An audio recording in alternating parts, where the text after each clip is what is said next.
جی آئیے دیکھیے جی، بسم اللہ الرحمن الرحیم۔ پہلا پارہ سورۃ البقرہ، رکوع نمبر 2، آیت نمبر 10۔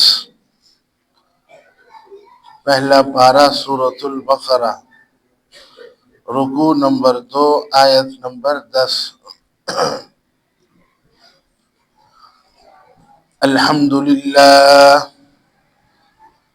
الحمد لله الذي نزل الفرقان على عبده ليكون للعالمين نذيرا،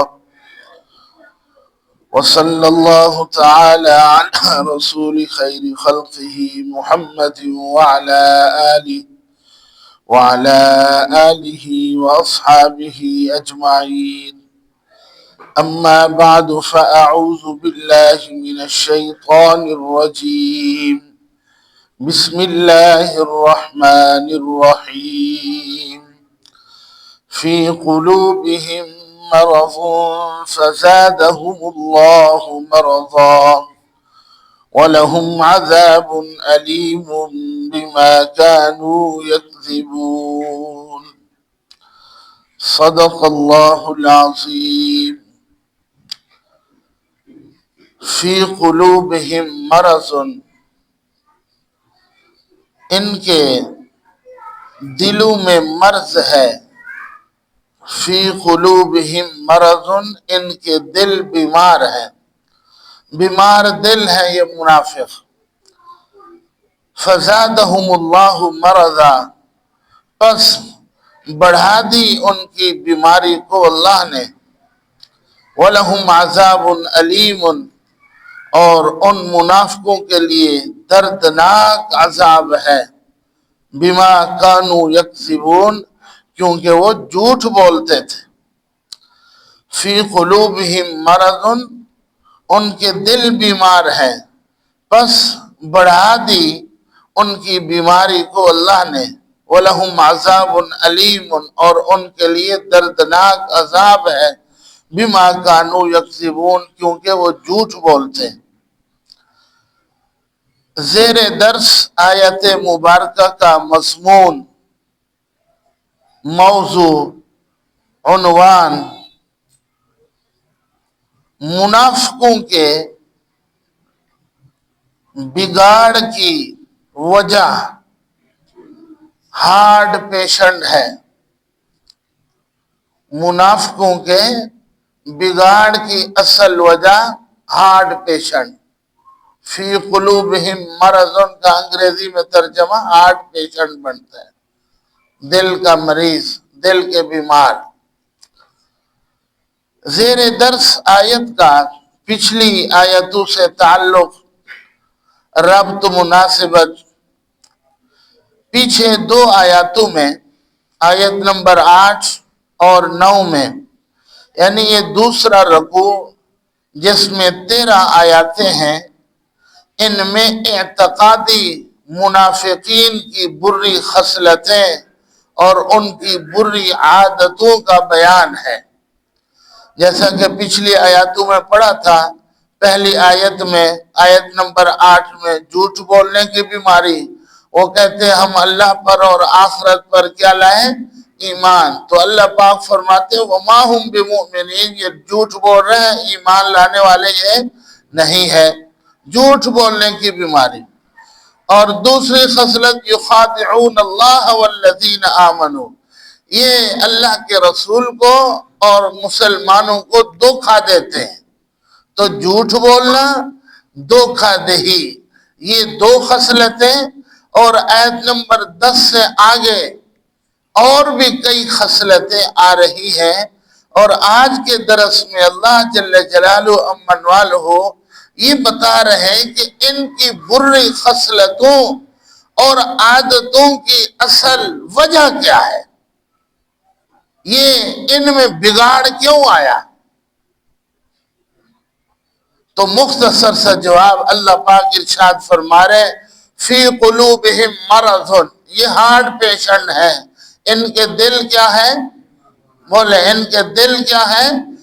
دل بیمار ہیں ان کے، مجموعی طور پر ان کے دل بیمار ہیں۔ مرض کا معنی کیا ہے؟ بیماری. یہاں کون سی بیماری مراد ہے؟ ہر قسم کی بیماری ان میں تھی، لیکن یہاں مرضوں سے مراد شک کی بیماری ہے. کون سی بیماری؟ اللہ و رسول صلی اللہ علیہ وسلم کی باتوں میں شک کرنا. چنانچہ آپ سورۃ الفاتحہ میں پڑھ آئے ہیں اہدنا الصراط المستقیم میں کہ ہدایت کے 4 درجے ہیں. ہدایت کا پہلا درجہ انابت ہے، یعنی اللہ کی طرح رجوع کرنا، اللہ سے دعا مانگنا کہ یا اللہ مجھے ہدایت عطا فرما. ہدایت کا دوسرا درجہ وہ ہدایت ہے، اللہ پاک پھر ہدایت عطا فرماتے ہیں. ہدایت کا تیسرا درجہ استقامت، دین پر پکا رہنا، ثابت قدمی جس کو کہتے ہیں. اور ہدایت کا چوتھا درجہ ربط علی القلب ہے. اسی طرح ضلالت اور گمراہی کے بھی 4 درجے ہیں. گمراہی کا سب سے پہلا درجہ یہی ہے رب رسول کی باتوں میں شک کرنا. یہ گمراہی کا پہلا درجہ ہے. اور دوسرا درجہ گمراہی کا، بندہ پھر باقاعدہ طور پر گمراہ ہو جاتا ہے. تیسرا درجہ گمراہی کا وہ جدال ہے، بحث مباحثہ کرنا، کبھی کس سے الجھ رہا ہے، کبھی کس سے الجھ رہا ہے. کئی لوگوں کو آپ نے دیکھا ہوگا الجھنے کی بیماری. اور ضلالت کا چوتھا درجہ وہ ہے مہر جباریت. اللہ پاک ایسے لوگوں کے دلوں پر مہر لگا دیتے ہیں، نہ ان کے اندر سے ضلالت نکلتی ہے، نہ باہر سے ایمان اور دین اور یقین اندر جاتا ہے. اور مرضوں سے ایک بیماری حسد کی بھی مراد ہے. ان کو مسلمانوں سے حسد تھا، اسلام سے حسد تھا. تو فی قلوبہم مرض، اللہ پاک فرماتے ہیں یہ منافقین ہارٹ پیشنٹ ہیں، ان کے دل بیمار ہیں. ان کے کیا بیمار ہیں؟ دل. حدیث پاک ہے، نبی کریم سرور دو عالم صلی اللہ علیہ وسلم کا ارشاد ہے یہ دل بیمار کیوں ہوتے ہیں اور کیسے ہوتے ہیں؟ دل کے بیمار ہونے کی 4 بڑی وجوہات ہیں، 4 بڑے اسباب ہیں جن کی وجہ سے دل کیا ہو جاتا ہے؟ بیمار ہو جاتا ہے. نمبر 1، گناہ کرنا. کوئی بھی گناہ ہو اس کا اثر دل پر پڑتا ہے، دل بیمار ہونا شروع ہو جاتا ہے. نمبر 2، احمق لوگوں سے بحث مباحثہ کرنا، الجھنا. احمق لوگوں سے الجھنے سے بھی دل پر اثر پڑتا ہے، دل بیمار ہو جاتا ہے. نمبر 3، غیر محرم عورتوں سے بات کرنا. غیر محرم عورتوں سے بھی بات کرنے کا اثر دل پر پڑتا ہے اور دل بیمار ہو جاتا ہے. کون فرما رہے ہیں؟ پیارے نبی صلی اللہ علیہ وسلم. غیر محرم عورتوں سے بات کرنے سے دل بیمار ہو جاتا ہے. اور نمبر 4، مردوں کی صحبت میں بیٹھنا. مردوں کی. صحابہ نے عرض کیا اللہ کے رسول صلی اللہ علیہ وسلم مردوں کی صحبت میں بیٹھنے سے کیا مراد ہے؟ وہ تو قبر میں مدفون ہے. تو نبی صلی اللہ علیہ وسلم نے فرمایا یہ مطلب نہیں ہے مردوں کی صحبت میں بیٹھنا. مردوں کی صحبت سے مراد ہے وہ لوگ جن کے دلوں میں مال نے تکبر پیدا کر دیا. یہ لوگ مردہ ہیں، ان کی صحبت میں بیٹھنے سے بھی دل پر اثر پڑتا ہے، چنانچہ دل بیمار ہو جاتا ہے. گناہ کرنا، احمق لوگوں سے بحث مباحثہ کرنا، غیر محرم عورتوں سے بات چیت کرنا، اور نمبر 4، مردہ لوگوں کی صحبت میں بیٹھنا. ان 4 وجوہات سے دل کیا ہو جاتا ہے؟ بیمار ہو جاتا ہے. دل بیمار ہو جاتا ہے. اچھا، بیمار دل کی علامات کیا ہے؟ بیمار دل کی نشانیاں کیا ہے؟ چنانچہ تفسیر ابن کثیر میں حدیث ہے، نبی کریم سرور دو عالم صلی اللہ علیہ وسلم نے بیمار دل کی 4 نشانیاں بتائی ہیں۔ نمبر 1، قساوت القلب، دل کا سخت ہو جانا، لوہے اور پتھر کی طرح۔ نہ رب کی باتیں اثر کرتی ہیں، نہ نبی صلی اللہ علیہ وسلم کی باتیں اثر کرتی ہیں، نہ قرآن کی باتیں، نہ حدیث کی باتیں، نہ علماء بزرگوں کی باتیں، نہ والدین کی باتیں، کسی کی باتوں کا اثر ہی نہیں ہوتا دل پر۔ ایسا سخت دل ہو گیا۔ سمجھ لیجئے، جب ایسی کیفیت ہو کہ بندہ کسی سے بھی متاثر نہیں ہو رہا تو سمجھ لیں کہ یہ دل کیا ہے؟ بیمار ہے۔ یہ اس کی نشانی ہے۔ نمبر 2، جمود العین، آنکھیں خشک ہو گئی۔ موت، قبر، قیامت، آخرت کی ہولناکیاں، ناقابل برداشت عذاب اور سزاؤں کو پڑھتا بھی ہے، سنتا بھی ہے۔ موت کے واقعات آنکھوں سے دیکھے، کتنوں کے جنازے پڑھے، کتنوں کو کندھے دیے، قبر میں اتارا، لیکن رونا نہیں آتا۔ آنکھیں اتنی خشک ہو گئی، رونا ہی نہیں آتا۔ یہ دوسری علامت ہے بیمار دل کی، جمود العین، آنکھیں بالکل خشک ہو گئی کہ رونے کے وقت، رونے کے مقام پر آدمی کو رونا ہی نہ آئے۔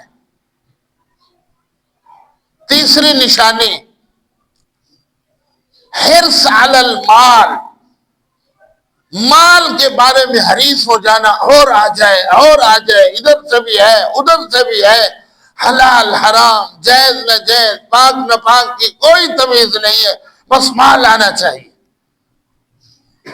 حرص علی المال، مال کا ایسا حریص ہونا کہ جو جائز ناجائز حلال حرام کی حدیں ہی کراس کرا دے۔ یہ یاد رکھ لیجئے، بیمار دل کی تیسری نشانی ہے۔ طول عمل، دنیا کے بارے میں لمبی لمبی امیدیں باندھنا، یہ ہو گیا تو میں یہ کر لوں گا، پھر یہ کر لوں گا تو وہ کر لوں گا، لمبی لمبی امیدیں، طول عمل، لمبی لمبی امیدوں میں شیخ چلی مشہور ہے۔ آج کا ہر بندہ شیخ چلی ہے۔ شیخ چلی کا نام سنا ہوا ہے؟ وہ بھی ایسے ہی تھا، اس کو کسی نے مٹکا دیا تیل کا، یہ 2-4 پیسے ہیں، مزدوری ہے تمہاری، اور یہ فلاں جگہ پر چھوڑ کر آؤ۔ اب سر پر تیل کا مٹکا رکھا ہوا ہے، مجھے 2-4 پیسے ملیں گے، انڈے خریدوں گا، کسی کی مرغی کے نیچے رکھوں گا، بچے نکلیں گے، بڑے ہو جائیں گے، سیل کر کے بکری کا بچہ لوں گا، اس کو پالوں گا، وہ گابن ہوگی، بچے دے گی، پھر گائے بھینس خریدوں گا، اسی طرح میں بہت بڑا مالدار بن جاؤں گا، اور کوئی میرا بچہ ادھر سے بھاگتا ہوا آئے گا، ابو پیسے، کوئی ادھر سے بچہ بھاگتا ہوا آئے گا، ابو پیسے۔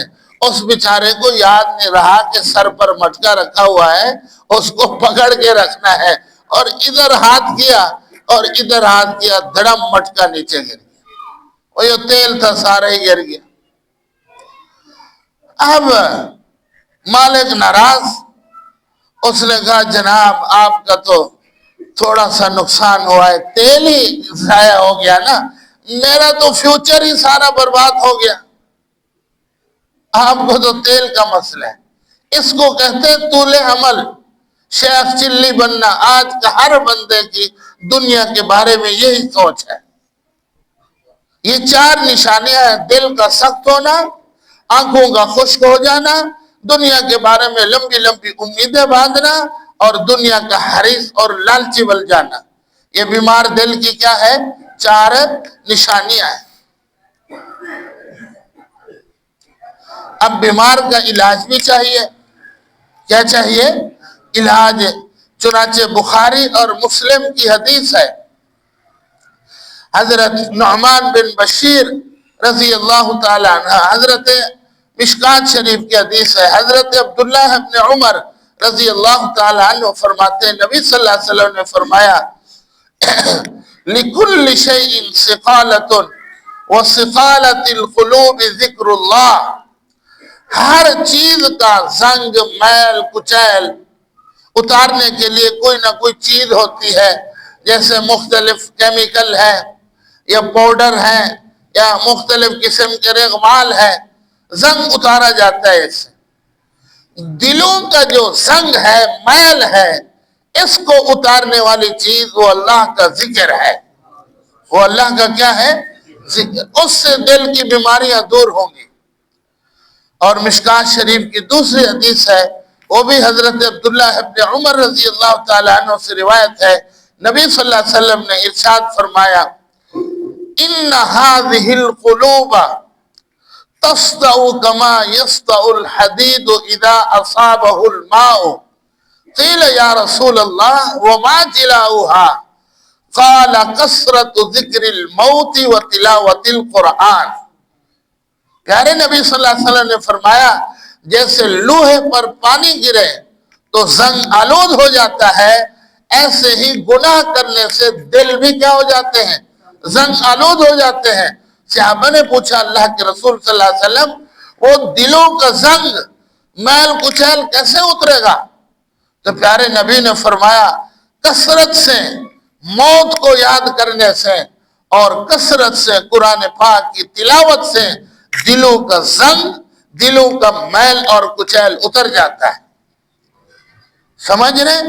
اور حدیث پاک ہے بخاری مسلم کی، حضرت نعمان بن بشیر رضی اللہ تعالی عنہ راوی ہے، نبی صلی اللہ علیہ وسلم نے فرمایا الا ان فی الجسد مضغہ اذا صلحت صلح الجسد کلہ واذا فسدت فسد الجسد کلہ الا وہی القلب۔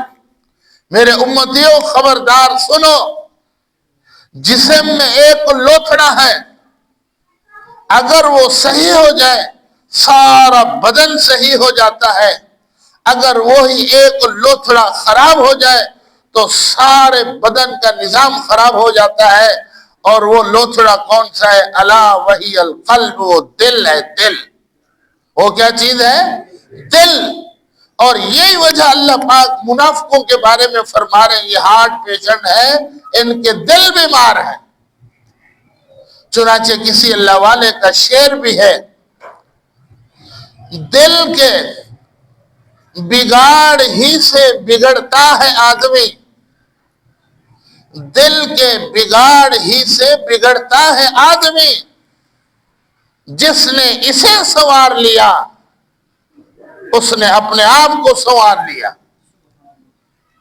یہ ایک لوتھڑا ہے، اگر یہ بگڑ گیا جسم کے آنکھ غلط استعمال ہوگی، کان غلط، زبان الگ، ہر عضو سے گناہ صادر ہوں گے۔ اگر یہ سنور گیا تو آدمی سنور گیا، پھر جو اعمال سرزد ہوں گے وہ اچھے ہوں گے، اللہ اور اس کے رسول صلی اللہ علیہ وسلم کی رضا والے، خوشنودی والے ہوں گے۔ کسی اور کا شعر ہے، دھیان سے سنیں، بڑا اہم شعر ہے۔ آبادی بھی دیکھی، ویرانے بھی دیکھے، آبادی بھی دیکھی، ویرانی بھی دیکھے، پر اجڑے پھر نہ بسے تو دل کی وہ نرالی بستی دیکھی۔ جب دل بگڑ جاتا ہے نا ایک دفعہ، پھر اس کو صحیح کرنا آسان کام نہیں، بہت مشکل کام۔ اور آگے کہتے ہیں دل کا بگڑنا سہل سہی، دل کا بگڑنا سہل سہی، سورنا کھیل نہیں، بستی بسنا کھیل نہیں، یہ تو بستے بستے بستی ہے۔ جیسے کوئی آپ بستی کی بنیاد رکھیں، کسی گاؤں کی شہر کی بنیاد رکھیں، اس بستی گاؤں شہر کے آباد ہونے میں کئی زندگیاں لگ جاتی ہیں، پھر جا کر وہ بستی آباد ہوتی ہے۔ اسی طرح تشبیہ دے رہے دل سے کہ دل کا بسنا، دل کا صحیح تربیت یافتہ ہونا یہ کوئی آسان کام نہیں ہے، زندگی لگ جاتی ہے اس کو سنوارتے سنوارتے، اصلاح کرتے کرتے۔ اور آج ہماری اس کی طرف توجہ ہی نہیں ہے۔ جہاں مخلوق کی نظر ہے جسم پر، سب کو اس کی فکر ہے، اور جس چیز پر اللہ کی نظر ہے دل پر، وہ بیمار ہے، اور بیمار دل لیے پھر رہے ہیں، اس کی اصلاح کی سنوارنے کی کوئی فکر نہیں ہے۔ مسلم شریف کی حدیث سے حضرت ابو ہریرہ رضی اللہ تعالیٰ عنہ فرماتے ہیں، نبی صلی اللہ علیہ وسلم نے فرمایا، ان اللہ لا ينظر الى صورکم واموالکم ولکن ينظر الى اعمالکم وقلوبکم۔ اللہ تمہارے جسموں کو، صورتوں کو نہیں دیکھتا، اللہ کی نظر تمہارے عملوں اور تمہارے دلوں پر ہے۔ دل کے جذبات کیا ہے، دل کے احساسات کیا ہے، اچھے ہیں یا غلط ہیں؟ اللہ کی نظر تمہارے دلوں پر ہے، تمہاری صورتوں پر، تمہارے ظاہر پر اللہ کی نظر نہیں ہے۔ اور آج ہم ساری محنت ظاہر پر کر رہے ہیں، جس چیز پر اللہ کی نظر ہے اس کو ہم نے چھوڑا ہوا ہے۔ یہ منافقوں کے بگاڑ کی وجہ اللہ پاک بیان فرما رہے ہیں۔ آج جو مسلمانوں کے بگاڑ کی وجہ ہے اس کی بھی یہی وجہ ہے، ہم سب ہارٹ پیشنٹ ہیں روحانی طور پر۔ اور یہاں پر یہ بھی یاد رکھ لیں، یہ جو اللہ پاک فرما رہے ہیں منافق ہارٹ پیشنٹ ہے، منافق بیمار ہے، ان کے دل بیمار ہے، اس دل سے مراد یہ دل نہیں ہے، یہ دل مراد نہیں ہے۔ ایمان دل میں ہوتا ہے، اللہ کا ڈر دل میں ہوتا ہے، اللہ کی محبت دل میں ہوتی ہے، نبی صلی اللہ علیہ وسلم کی محبت کہاں ہوتی ہے؟ دل میں ہوتی ہے، والدین اساتذہ دین کا ادب احترام کہاں ہوتا ہے؟ دل میں ہوتا ہے۔ یاد رکھ لیجئے، اس سے مراد یہ دل نہیں ہے، یہ دل نہیں ہے، وہ اور دل ہے جو نظر نہیں آتا۔ اللہ کی اس پر نظر ہے یا فرشتوں کو وہ دل نظر آتا ہے، ان کے علاوہ وہ دل کسی کو نظر نہیں آتا۔ سمجھ رہے ہیں؟ حضرت امام غزالی رحمت اللہ علیہ نے لکھا احیاء العلوم میں، ایک آدمی نیک ہو اور ایک برا ہو، سرجری کے ذریعے دونوں کا یہ دل چینج کیا جائے، نیک کا دل برے کو لگائے اور برے کا دل اچھے کو لگائے، تو آپریشن کے بعد دونوں وہی رہیں گے جو پہلے تھے۔ اس لیے کہ اصل دل یہ نہیں ہے، اصل دل اور ہے جو اللہ کو یا فرشتوں کو نظر آتا ہے، اللہ کے علاوہ وہ دل کسی کو نظر نہیں آتا، اور اسی دل میں ہی ایمان ہے، خوف ہے، سارا کچھ ہے۔ اور وہی باطنی دل سنور گیا تو بندہ سنور گیا، وہی باطنی دل بگڑ گیا تو سارا بندہ ہی کیا ہو گیا؟ بگڑ گیا۔ وہ دل مراد ہے، یہ دل مراد نہیں ہے۔ ورنہ تو جو بھی کوئی عالم اور بزرگ فوت ہوئے اس کا دل کاٹ کے دوسرے کے ساتھ لگا دے، چلو جی یہ بھی بزرگ بن گیا، ایسا نہیں، وہ اور دل ہے، وہ کیا ہے؟ اور دل ہے۔ اور اس دل کو سنوارنا، اس دل کو مانجنا، جس کو تصوف اور سلوک کی اصطلاح میں تزکیہ نفس بھی کہتے ہیں اور اصلاح باطن بھی کہتے ہیں، کتنا ضروری ہے۔ نماز کا حکم قرآن میں ہے، پر کہیں اللہ نے قسم کھا کر نماز کا حکم نہیں دیا۔ حج، زکوٰۃ، دیگر احکامات کہ حکم قرآن پاک میں کوئی قسم کھا کر اللہ نے نہیں کہا۔ دل کا سنوارنا، دل کی اصلاح اور تربیت اور تزکیہ اتنا اہم اور ضروری ہے کہ اللہ نے سورۃ الشمس کو ساری قسموں سے بھر دیا، اور مسئلہ کون سا بیان فرمایا؟ اسی دل کا۔ کبھی آپ ترجمے سے پڑھنا سورۃ الشمس کو، والشمس وضحاہا والقمر اذا تلاہا والنہار اذا جلاہا واللیل اذا یغشاہا والسماء وما بناہا والارض وما طحاہا ونفس وما سواہا۔ یہ 7 قسمیں ہیں، سورج کی قسم، چاند کی قسم، زمین کی قسم، آسمان کی قسم، دن کی قسم، رات کی قسم، نفس کی قسم۔ یہ 7 قسمیں کھا کر اللہ نے کون سا مسئلہ بیان فرمایا؟ قد افلح من زکاہا، تحقیق کامیاب ہوا، بامراد ہوا وہ آدمی جس نے اپنے اس دل کا تزکیہ کیا، اس دل کو پاک کیا کفر سے، شرک سے، نفاق سے، تکبر سے، حسد سے، کینے سے، بغض سے، عداوت سے۔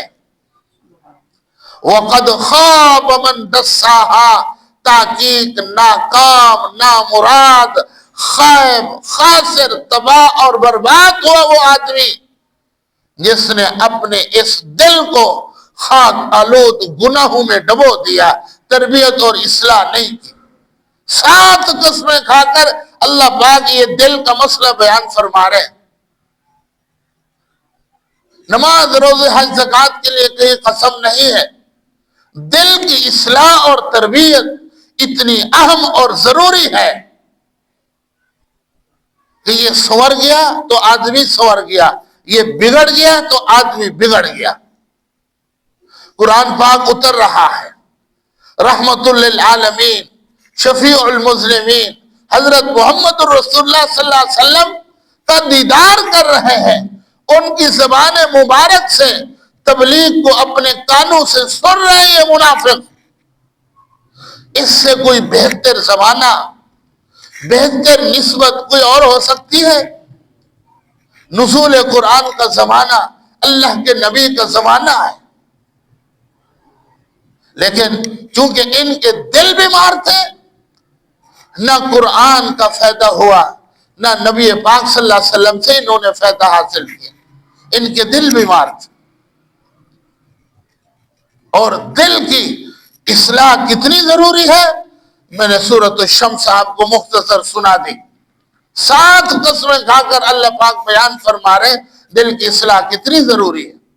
اور آج ہم سب بیمار دل لیے پھر رہے، کسی میں تکبر ہے، کسی میں کینہ ہے، کسی میں بغض ہے، کسی میں حسد ہے، اور اصلاح کی کوئی فکر ہی نہیں ہے۔ جسم بیمار ہو جائے تو قرضے لے لے کر کئی لوگ سودی قرضے لیتے ہیں اپنے جسم کا علاج کرانے کے لیے۔ بیمار دل کی کوئی فکر ہی نہیں۔ آخرت میں قیامت کے دن جو فیصلے ہونے ہیں وہ اسی دل کے صحت اور تندرستی پر ہونے ہیں۔ اور مسند امام احمد میں حدیث ہے، حضرت ابو ہریرہ رضی اللہ تعالیٰ عنہ فرماتے ہیں نبی صلی اللہ علیہ وسلم نے فرمایا دلوں کی 4 قسمیں ہیں۔ دلوں کی کتنی قسمیں ہیں؟ 4 قسمیں۔ نمبر 1 قلب اجرد، وہ صاف شفاف دل جو چراغ کی طرح ہے، چراغ کی طرح۔ اور یہ دل کس کا ہوتا ہے؟ مومن کا ہوتا ہے۔ قلب اجرد اس کو کہتے ہیں۔ قلب اغلب، اغلف، غلاف میں بند دل، اور وہ بھی اوپر سے دھاگے کے ساتھ باندھ دیا گیا ہو، یہ کافروں کا دل ہوتا ہے۔ نہ ان کے اندر سے کفر نکلتا ہے اور نہ باہر سے ایمان اسلام اندر آتا ہے، کہ ایک تو غلاف میں بند ہے اور پھر غلاف کو بھی دھاگے سے جکڑا ہوا ہے۔ قلب منکوس، اوندھا دل، الٹا دل، یہ منافقوں کا ہوتا ہے۔ قلب مصفح، 2 پہلو والا دل، جس میں تھوڑی بہت روشنی بھی ہے کہ ایمان ہے تھوڑا بہت ہے اس کے اندر، اور اندھیرا بھی ہے کہ نفاق ہے اس کے اندر۔ تو یہ 4 قسمیں ہیں دلوں کی، حدیث پاک میں آتا ہے۔ حضرت ابو بکر وراق رحمت اللہ علیہ فرماتے ہیں دلوں کی 6 قسمیں ہیں: زندہ دل، بیمار دل، صحت مند، زندہ دل، مردہ دل، صحت مند دل، بیمار دل، بیدار دل اور سویا ہوا دل۔ جس آدمی کو دنیا میں ہدایت مل جائے، کیا مل جائے؟ ہدایت، تو اس کا دل زندہ دل ہے، اور جس کو ہدایت کی دولت نصیب نہیں ہوئی اس کا دل مردہ دل ہے، یہ مرا ہوا دل ہے۔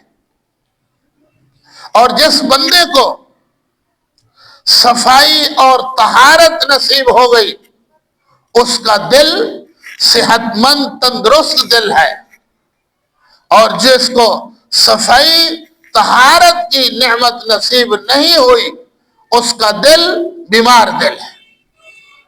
جو اللہ کا ذکر کرتا ہے، اللہ کی یاد میں مصروف اور مگن رہتا ہے، اس کا دل بیدار دل، جاگتا ہوا دل ہے، اور جس کو اللہ کی ذکر کی توفیق نہیں ہے وہ دل غافل اور سویا ہوا دل ہے۔ حضرت حسن بصری رحمت اللہ علیہ کے پاس ایک صاحب آئے، حضرت دعا فرمائے، دل سو گئے ہیں۔ حضرت حسن بصری رحمت اللہ علیہ بہت بڑے تابعی تھے، فرمائے یہ نہ کو دل سو گئے بلکہ کہو کہ دل مو گئے ہیں۔ سویا ہوا آدمی اس کو آواز دے جاگ جاتا ہے، یہ کیسا سویا ہوا دل ہے، نہ رب کے، نہ رسول کے، نہ قرآن کے، نہ حدیث کے جگانے سے جاگتا ہے۔ سمجھ لو کہ یہ دل سویا نہیں بلکہ دل کیا ہے؟ مویا ہوا ہے، مویا۔ آج ہم سب کا مسئلہ جسم کی بیماریاں نہیں ہے، یہ دل کی بیماری ہے۔ یہ ٹھیک ہو جائے تو سارا نظام ہی ٹھیک ہو جائے گا۔ یہ بگڑا ہوا ہے، اس لیے ساری دنیا میں بگاڑ ہے۔ سمجھ رہے؟ اسی دل پر ساری دنیا کی حالات کیا صحت اور بہتری مخفی ہے، اور اسی دل کے بگاڑ پر ساری دنیا کے حالات کا بگاڑ ہے۔ دیکھیں وہ کس طرح دل سورا ہوا ہے، آنکھ صحیح استعمال ہوگی، کان صحیح، زبان صحیح، ہاتھ صحیح، دل، پیٹ، ہاتھ، پاؤں، ہر عضو صحیح استعمال ہوگا، اس لیے کہ دل سورا ہوا ہے۔ اور اگر یہ دل بگڑا ہوا ہے، آنکھیں، کان، ہاتھ، ہر عضو غلط استعمال ہوگا ایک آدمی کا۔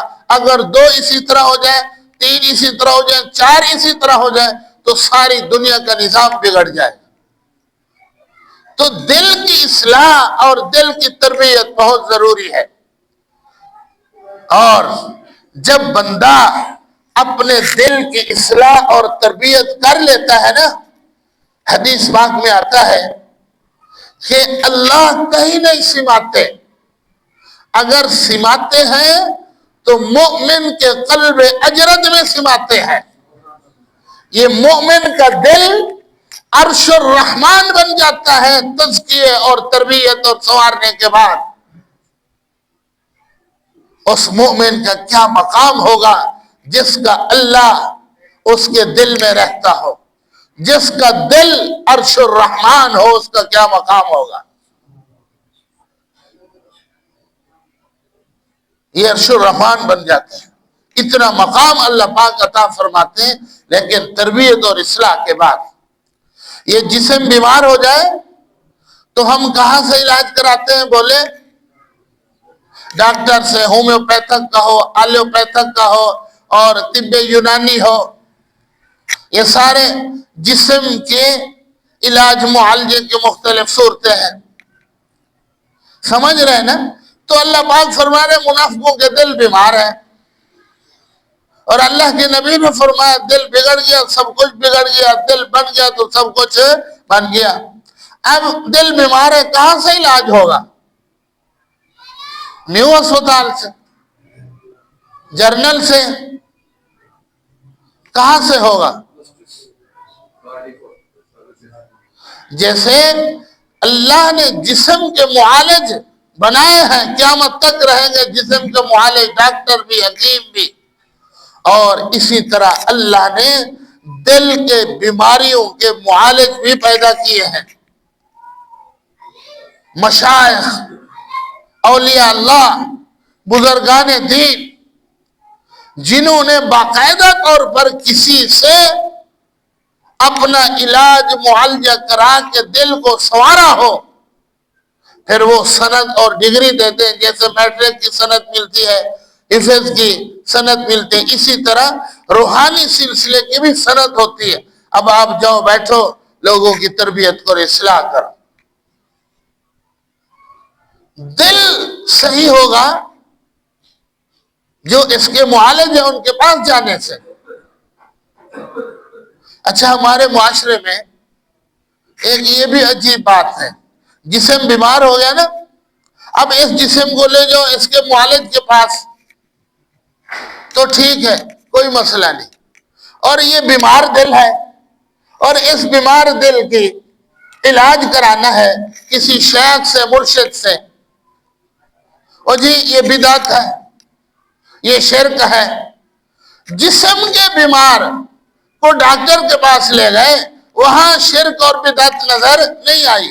اور بیمار دل ہے جس پر ہمیشہ ہمیشہ کی کامیابی اور ناکامی کے فیصلے ہونے، تو کہتے ہیں کہ یہ بدعت ہے، یہ شرک ہے. بات سمجھ میں آ رہی؟ جیسے جسم بیمار ہو جائے، اللہ کا حکم ہے علاج کراؤ. اگر بیمار ہوا علاج نہیں کرایا، شاید کہیں آگے پکڑ ہی نہ ہو جائے. اور اسی طرح حکم ہے، دل بیمار ہو گیا، اب اس بیمار دل کی اصلاح بھی کراؤ، اس کی تربیت بھی کراؤ. نہ کتابوں سے، نہ وعظوں سے، نظر سے پیدا. نہ کتابوں سے، نہ وعظوں سے، نظر سے پیدا. آگے کیا شعر ہے؟ ہاں جی، نہیں یہ نہیں. یعنی جس کا حاصل یہ ہے کہ یہ جو کتابیں ہیں یہ کورس سکھاتی ہیں، لیکن اللہ والے بناتے ہیں. سمجھ رہے ہیں؟ تو اپنے دل کی اصلاح، اس کی تربیت شیخ اور مرشد سے ہوگی. اس لیے کسی نہ کسی صحیح العقیدہ، صحیح العمل، صحیح الاخلاق شیخ سے تعلق اور رابطہ ہونا چاہیے. اس کے پاس آئیں جائیں، اسباق لیں، ایسا ایسا ایسا ایسا تربیت ہوتے ہوتے ہوئے دل کیا ہو جائے گا؟ سنور جائے گا. اگر تربیت ہی نہیں کروائیں گے، ڈاکٹر کے پاس گئے ہی نہیں، اللہ قادر تو ہے ٹھیک ہو جائے دل، لیکن اسباب ہے نا. جیسے جسم بیمار ہوتا ہے، ہمیں بات سمجھ میں آتی ہے، ڈاکٹر کے پاس جانا پڑتا ہے. دل بیمار ہے تو بھی ہمیں شیخ اور مرشد کے پاس جانا پڑے. سمجھ گئے؟ خواجہ عزیز الحسن صاحب مجذوب رحمت اللہ علیہ کا شعر ہے. حضرت تھانی رحمت اللہ علیہ فرماتے تھے یہ شعر مجھے بہت پسند ہے. وہ شعر کیا ہے؟ ساری منزلیں مراحل طے کیے، دل کو مانجا، رگڑے لگائے، اصلاح ہوئی، تربیت ہوئی، دل بن گیا. اب آنکھیں بند کر کے باوضو ہو کر قبلہ رخ ہو کر بیٹھے ہوئے ہیں اور کہہ رہے ہیں ہر تمنا دل سے رخصت ہو گئی، اب تو آجا دل میں خلوت ہو گئی. جو گند بلا تھا، اصلاح تربیت سے سب کچھ کیا ہو گیا؟ ختم ہو گیا. اب یا اللہ خلوت ہو گئی، دل کو میں نے صاف کر دیا، اب تو آجا، اب تو میرے دل کو اپنا عرش بنا لے. ہاں جی، پھر یہ اللہ کا دیوانہ، اللہ کا پروانہ اور اللہ کا مستانہ بن جائے گا اور کہے گا یاد میں تیری سب کو بھلا دوں، کوئی نہ مجھ کو یاد رہے. یاد میں تیری سب کو بھلا دوں، کوئی نہ مجھ کو یاد رہے. تجھ پر گھر بار لوٹا دوں، خانہ دل آباد رہے. گرا دوں نظر اپنی سے سب کو، فقط تجھ سے فریاد رہے. پھر یہ کیفیت ہوگی بس یا اللہ مجھے آپ چاہیے، آپ کے علاوہ مجھے کوئی نہیں چاہیے. کسی اللہ والے کا شعر ہے، وہ دل کیسا جس میں تو نہیں، وہ گل نہیں جس میں بو نہیں. پھول ہے خوشبو کے لیے، وہ پھول ہی کیسا جس میں خوشبو نہیں. وہ دل کیسا یا اللہ جس میں تو نہیں. کوئی تجھ سے کچھ مانگتا ہے، کوئی تجھ سے کچھ مانگتا ہے، الہی میں تجھ سے تجھ کو مانگتا. اللہ سے اللہ کو مانگے. رمضان المبارک کا مہینہ ہے، سب کچھ مانگے اللہ سے. سب کچھ ہم مانگتے ہیں، جوتی، کپڑے، اولاد، شادیاں، رشتے، نوکریاں، لیکن اللہ سے اللہ کو نہیں مانگتے. اللہ مل گیا سب کچھ مل گیا، اللہ نہ ملا تو کچھ بھی نہیں ملا. چند علماء بیٹھے ہوئے تھے، ایک معصوم بچہ نا سنگترے بیچ رہا تھا، تو وہ آواز لگا رہا تھا اچھے سنگترے لے لو، اچھے سنگترے لے لو. تو عالم نے کہا ساروں کو دیکھو یہ بچہ کیا کہہ رہا ہے. یہ کہہ رہا ہے اچھے سنگ ترے، اچھے سنگ ترے. جس کو اچھا سنگ مل گیا، اللہ سے بڑا اچھا سنگ کوئی ہو سکتا ہے؟ وہ تر گیا، وہ کامیاب ہو گیا. دل کی اصلاح اور دل کی تربیت کیا ہے، بہت ضروری ہے.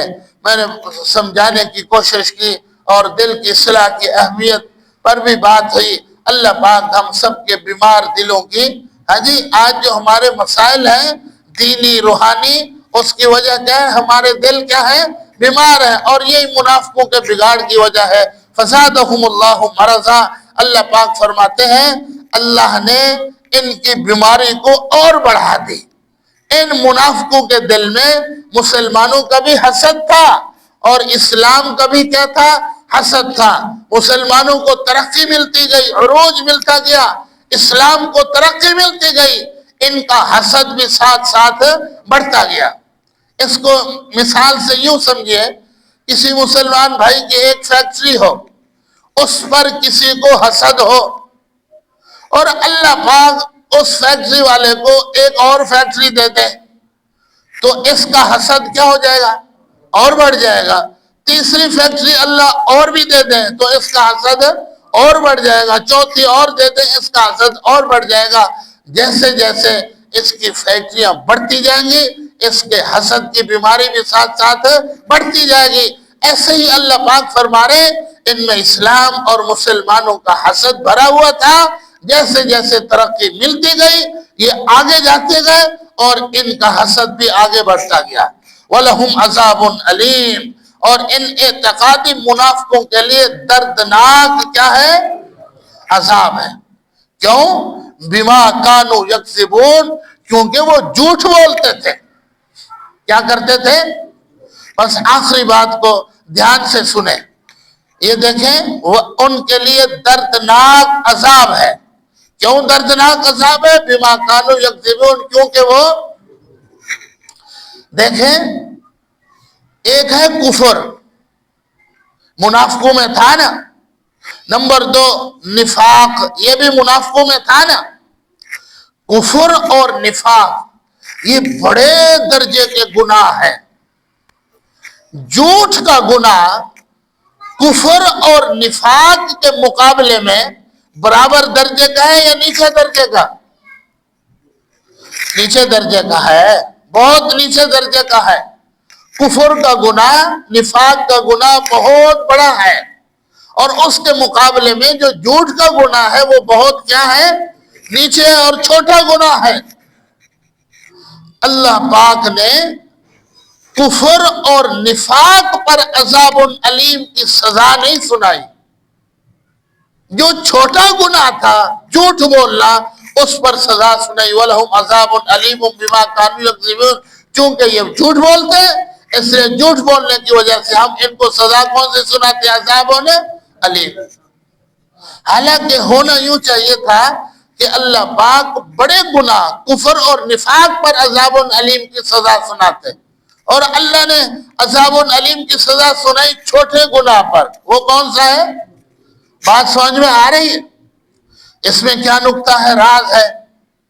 یاد رکھ لیجئے، سائل کا سوال بالکل ٹھیک ہے، سوال بالکل ٹھیک ہے، لیکن اس کو یوں مثال سے سمجھیے جیسے جسمانی کئی چھوٹی موٹی بیماریاں ہوتی ہیں، بر وقت ان کا علاج معالجہ دیکھ بھال نہ کرنے کی وجہ سے وہ کئی بیماریوں تک پہنچ جاتی ہے. ایسا ہے کہ نہیں ہے؟ چھوٹی موٹی بیماری تھی، علاج نہیں کیا، وہ بڑی بیماری کا سبب بن گئی. یہ یہاں ہے کفر اور نفاق، یہ بڑی بیماریاں ہیں، امراض ہے. اور جھوٹ بولنا یہ کم درجے کا مرض ہے. ان منافقوں کی جو بنیادی مرض تھا، ان منافقوں کی جو اصل بیماری تھی، وہ یہ جھوٹ بولنے کی تھی. اس جھوٹ بولنے کی روحانی بیماری کا بر وقت اصلاح اور تربیت نہ کرنے کی وجہ سے یہ بیماری بگڑی، اور اس بیماری نے ان کو کفر اور نفاق تک کو چھوڑ آئی. تو اصل بیماری کون سی ہوئی؟ اصل بیماری کون سی ہوئی؟ جھوٹ بولنا. اسی جھوٹ بولنے کی بیماری کی اصلاح نہیں کی، وقت پر تربیت نہیں کی، تو یہ بگڑی اور کون سی بیماری کے روپ میں آئی؟ کفر اور نفاق. سمجھ رہے ہیں؟ تو اصل بیماری جھوٹ ہے منافقوں کی. اس لیے اللہ پاک فرما رہے عذاب علیم ہے ان کے لیے. کس وجہ سے؟ جھوٹ بولنے کی وجہ سے. یہ کہتے ہیں ہم ایمان لائے، حالانکہ ایمان ان کے دلوں میں نہیں تھا. سمجھ رہے ہیں نا؟ یہ جھوٹ بولنا ہے. اور ایک قرات جو ہم پڑھتے ہیں روایت حفص، اس میں یکذبون ہے، اور ایک روایت میں یہ یکذبون بھی ہے. ان کے لیے دردناک عذاب ہے کیونکہ وہ رب رسول کو جھٹلاتے ہیں. یکذبون جب ہوگا. اور روایت حفص میں کیا ہے؟ یکذبون. ان کے لیے دردناک عذاب ہے کیونکہ یہ کیا بولتے ہیں؟ جھوٹ بولتے. اب دیکھ لو جھوٹ پر صحیح تفصیل سے پچھلا درس ہوا تھا. اب یہ جھوٹ کا مرض کتنا بڑا گناہ ہے. عذاب علیم کی سزا اللہ پاک سنا رہے. اچھا، یہ جو پیچھے آیاتیں آپ پڑھ آئے ہیں، کہیں کافروں کا بھی عذاب آیا تھا، ذکر آیا تھا؟ عبداللطیف صاحب، کہیں پیچھے کافروں کا عذاب آیا تھا، بیان آیا تھا؟ بابا آیت نمبر 6 میں، آیت نمبر 7 میں آیا تھا نا، ان الذین کفروا سواء علیہم. یہ دوسری جماعت کافروں کا بیان ہے. ذالک الکتاب سے لے کر اولئک المفلحون تک یہ پہلی جماعت مؤمنین متقین کا بیان ہے. پھر ان الذین سے عذاب عظیم 7 نمبر آیت تک دوسری جماعت کافروں کا بیان ہے. رکوع پورا ہو گیا. اب دوسرا رکوع 13 آیات ہے، اس میں منافقوں کا بیان ہے. تو آیت نمبر 6 میں اور 7 میں کافروں کا بیان آیا تھا، اور ان کے لیے بھی اللہ نے سزا سنائی تھی. وَلَهُمْ عَذَابٌ، بولے عذاب عظیم. اور اب منافقوں کے لیے کیا ہے؟ عذاب عظیم کم درجے کا عذاب ہوتا ہے، اور عذاب علیم یہ زیادہ درجے کا کیا ہے؟ تو عذاب عظیم یعنی جو کم درجے کا عذاب ہے وہ کافروں کے لیے ہوگا، اور عذاب علیم جو زیادہ دردناک سزا ہے یہ کن کے لیے ہوگی؟ اس سے اندازہ لگائے کہ منافقت کتنی خطرناک چیز ہے. سب کافر دوزخ میں جائیں گے، ان کے لیے عذاب عظیم ہوگا، لیکن منافق کے بارے میں اللہ پاک فرماتے ہیں عذاب علیم ہے. اور وہ کیا ہے؟ ان المنافقین فی الدرک الاسفل من النار. دوزخ کے سب سے نچلے طبقے میں کون جائیں گے؟ اور منافقوں کے بگاڑ کی اصل جو بیماری تھی جس نے ان کو کفر اور نفاق تک پہنچایا وہ جھوٹ ہے. میں سوچوں، آپ سوچیں، ہم سب اپنا جائزہ لیں، کیا میری زندگی جھوٹ سے پاک ہے؟ کہیں ہم جھوٹ تو نہیں بولتے؟ جس پر عذاب علیم کی سزا کا بیان ہے اور کافروں کے لیے عذاب عظیم ہے۔ جھوٹ سے اپنی زندگی کو پاک کریں، صداقت اور سچائی کو اپنا شعار بنائیں اور اپنی صفت لازمہ کو بنائیں۔ لوگ گواہی دیں آپ کے بارے میں، یار جو ہو سکتا ہے، یہ بندہ جھوٹ نہیں بول سکتا۔ آپ کی زندگی ایسی ہو کہ دوسرے ضمانت اور گارنٹی دیں کہ یہ بندہ جھوٹ نہیں بول سکتا۔ آج ہمارے معاشرے میں جھوٹ بہت ہے، اور یہ بیماری دیکھو کہاں تک ان کو لے کے گئی، جھوٹ کی بیماری۔ بچیں گے انشاءاللہ، جو اس میں پھنسے ہوئے ہیں ان کو بھی بچائیں گے، اپنے بیوی بچوں کو بھی بچائیں گے۔ کبھی اپنے بچوں کے سامنے جھوٹ نہیں بولنا، بچے سنتے ہیں پھر وہی آگے جا کے جھوٹ بھی بولتے ہیں۔ بچوں سے وعدہ کیا ہے، اس وعدہ کو سچا کرو، اس میں جھوٹ کی آمیزش نہ آنے دو۔ اللہ پاک ہم سب کو صداقت اور سچائی نصیب فرمائے، اور اللہ اپنے ہمیں صدیقین کی فہرست میں شامل فرمائے۔ جھوٹ بولیں گے، بولتے رہیں گے تو اللہ مکذبین اور کذابون کی فہرست میں شامل کریں۔ اللہ پاک ہم سب کو جھوٹ سے بچائے اور صداقت اور سچائی کو شعار بنانے کی توفیق عطا فرمائے۔ قاری صاحب فرما رہے تھے کہ کئی ساتھی صدقۃ الفطر کا مسئلہ پوچھ رہے ہیں۔ سب سے پہلی بات تو یہ ہے کہ فطرانہ یہ کس پر واجب ہے؟ جو آدمی عاقل ہو، بالغ ہو اور صاحب نصاب ہو۔ جو آدمی عاقل ہو، بالغ ہو، صاحب نصاب ہو۔ حکومت نے جو ابھی نصاب دیا ہے وہ 1,00,000 کوئی تقریباً 69,000 روپے ہے۔ 79 کتنا ہے؟ 79,000 روپے، 79,500 روپے جس آدمی کی ملکیت میں ہو، خواہ جیب میں ہو، اکاؤنٹ میں ہو، کمیٹی میں ہو، سونے کی شکل میں ہو، چاندی کی شکل میں ہو، مال تجارت کی شکل میں ہو، تو صاحب نصاب ہے، اس پر فطرانہ کیا ہے؟ جو گھر کا سربراہ ہے والد کے ذمے اپنا فطرانہ اور اپنی نابالغ اولاد کا فطرانہ ہے۔ سمجھ رہے ہیں؟ والد کے ذمے اپنا فطرانہ اور اپنی نابالغ اولاد کا فطرانہ۔ بیوی کا فطرانہ بھی خاوند پر واجب نہیں ہے، ہاں دے دے تو یہ اس کی مہربانی ہے، واجب نہیں ہے۔ اگر بیوی صاحب نصاب ہے تو اس پر ہے، نہیں ہے صاحب نصاب تو اس پر فطرانہ بھی نہیں ہے، لیکن دینا چاہیے۔ اس کا فائدہ کیا ہے؟ روزے کے اندر بد نظری ہو گئی، جھوٹ بول لیا، سن لیا، کوئی اور سستی غفلت ہو گئی، تو فطرانے کی برکت سے وہ جو گناہ ہوتا ہے وہ اللہ پاک پورا فرما دے۔ جیسے حدیث پاک میں آتا ہے نا، جس کی نمازیں پوری نہیں ہوگی تو اللہ پاک فرمائیں گے دیکھو اس کی نفلیں کھاتے میں کوئی ہے، تو جو فرضوں میں کمی ہوگی وہ نفلوں کے ذریعے پوری کی جائے گی۔ تو ایسے فرض روزے میں جو کمی کوتاہی ہوگی تو اللہ پاک اس فطرانے کے ذریعے اس کمی کو دور فرما دے۔ اور اسی طرح بعض لوگ سمجھتے ہیں جو عید کے دن میں کوئی مہمان آیا ہوتا ہے تو اس کا بھی واجب ہوتا ہے۔ نہیں، جب بیوی کا واجب نہیں ہے تو مہمان کا کہاں سے واجب ہوگا؟ سمجھ رہے ہیں نا؟ تو اور جو بالغ اولاد ہے، بالغ اولاد کا بھی واجب نہیں ہے، بلوغت کے بعد ان کا کھاتا الگ ہے۔ اگر وہ صاحب نصاب ہے، عاقل بالغ ہے تو ان پر واجب ہے، اگر نہیں ہے تو ان پر بھی واجب نہیں ہے۔ لیکن میں نے بتایا کہ سب کا دینا چاہیے، بیوی کا بھی، بالغ نہ بالغ سب، بچوں کا بھی، تاکہ ایک تو ثواب ہے، کون سا کوئی لاکھ روپے ہے۔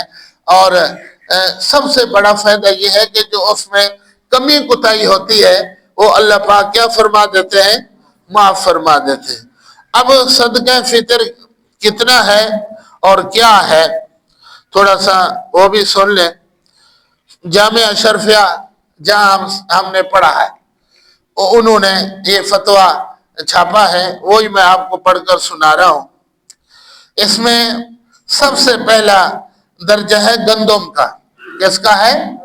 آٹا نہیں، کیا کہا میں نے؟ گندم کا۔ تو نصف سا یعنی 2.25 سیر، 2.25 سیر، تو اس کی قیمت لکھی ہوئی ہے 180 روپے۔ 180 روپے. اگر گندم کے حساب سے دیں تو فی کس فطرانہ کتنا ہے؟ 180 روپے. اور اگر جو کے حساب سے دیں تو جو دینی پڑے گی 3.5 سیر. کتنا؟ 3.5 سیر. تو یہ فی آدمی فطرانہ پڑے گا 400 روپے. کتنا بنے گا؟ 400 روپے. اگر آپ نے دینا ہے فطرانہ جی کھجور کے حساب سے تو 3.5 سیر کھجوریں فی بندے کا فطرانہ ہے اور اس کی قیمت 1700 روپے ہے. سمجھ گئے؟ اور اگر کشمش کے حساب سے دینا چاہتے ہیں تو اس کی مقدار بھی یہی ہے 3.5 سیر اور یہ 3200 روپے بنتے ہیں. اور اگر اجوا کھجور کے حساب سے دینا چاہتے ہیں تو 3.5 سیر یہ 1 دہی سینکڑا ہزار 10,000 12,000 روپے بنتا ہے. کتنا بنتا ہے؟ اب یہ بھی یاد رکھ لیں سب کا فطرانہ ایک جیسا نہیں ہے. اپنے آپ کو ڈالیں کہ میں کس درجے کے مالداروں میں آتا ہوں. اگر ابتدائی درجے اور بنیادی درجے کے مالداروں میں آتا ہے تو پھر آپ گندم سے یا جو سے دے دیں. اور اگر مالداری میں درمیانہ درجہ ہے آپ کا تو پھر آپ دیں کھجوروں یا کشمش میں. سمجھ گئے؟ اور جن کی ہر مہینہ لاکھوں کروڑوں روپے آمدن ہے وہ خدا را گندم اور جو کو نہ دیکھیں، وہ اجوا کو دیکھیں. اس کو دیکھیں اجوا. ان کا فی کس کتنا فطرانہ ہے؟ 12,000 پایا. تاکہ غریب کو فائدہ ہو. غریب کو کیا ہو؟ جس کا مالداری میں جو درجہ ہے وہ اس حساب سے دے. سارے بس کیا کہتے ہیں 2.25 سیر گندم کوئی نہ دے کہ 180 روپیہ دے اور جان چھڑوا لے. جس سے غریبوں کو زیادہ فائدہ ہو اس کو اختیار کرنا چاہیے. سمجھ گئے؟ اور جو بیمار ہیں، کئی ایسے بیمار ہوتے ہیں جو روزہ نہیں رکھ سکتے. وہ دن سارا بھوکا پیاسا رہنے کی تکلیف برداشت ہے نہیں کر سکتے اور ان کو کسی شریعت کے جاننے والے تجربہ کار ڈاکٹر نے کہا کہ آپ روزہ نہیں رکھ سکتے، آپ نہ رکھا کریں. تو وہ روزوں کا کیا دے گا؟ فدیہ دے گا. تو ایک روزے کا فدیہ بھی یہی ہے جتنا فطرانے کا ہے. سمجھ گئے؟ اسی طرح اگر کوئی آدمی والد والدہ بیمار ہو گئے، ایسے بیمار نمازیں نہیں پڑھ سکے، فوت ہو گئے، انہوں نے وصیت کی تھی کہ 500 نمازیں 600 نمازیں میرے ذمے میں ہیں تو فی نماز کا فدیہ بھی یہی اس کی مقدار ہے. سمجھ گئے؟ اللہ پاک ہم سب کو دین کی سمجھ نصیب فرمائے. مزید کسی نے کوئی مسئلہ پوچھنا ہو تو بعد میں پوچھ سکتے ہیں. الحمدللہ رب العالمین. سید الرسل و خاتم الانبیاء والمرسلین. یا اللہ سب غلطی کوتاہیوں سے معافی. جھوٹ بولا یا کوئی دھوکہ، منافقوں والی کوئی بھی حرکت کی، وعدہ خلافی کی، امانت میں خیانت، کسی سے جھگڑا ہوا تو گالی گلوچ پر آ گئے، معافی مانگتے ہیں. آئندہ سے انشاءاللہ نہیں کریں. اپنے فضل سے معاف فرما. آئندہ سے بچنے کی ہم سب کو ہمت اور توفیق عطا فرما. رمضان المبارک کا مہینہ ہے، جتنی دعائیں مانگی ہیں مانگ رہے ہیں، آئندہ مانگیں گے زندگی بھر، سب قبول فرما. سب قبول فرما. پیارے نبی صلی اللہ علیہ وسلم نے جو جو آپ سے خیریں مانگی ہیں ہم بھی مانگتے ہیں عطا فرما. اور جن شروں فتنوں سے پناہ مانگی ہم بھی پناہ مانگتے ہیں، پناہ عطا فرما. ہمیں اپنے مقبول محبوب جنتی بندوں کی فہرست میں شامل فرما. مبغوث مردود دوزخی منافقوں کی فہرست میں ہمارا نام نہ شامل فرما. ربنا تقبل منا انك انت السميع العليم وتب علينا انك انت التواب الرحيم. ربنا آتنا في الدنيا حسنة وفي الآخرة حسنة وقنا عذاب النار. وصلى الله تعالى على رسول خير خلقه محمد وعلى آله وأصحابه أجمعين. آمين آمين برحمتك يا أرحم الراحمين. جزاكم الله أحسن.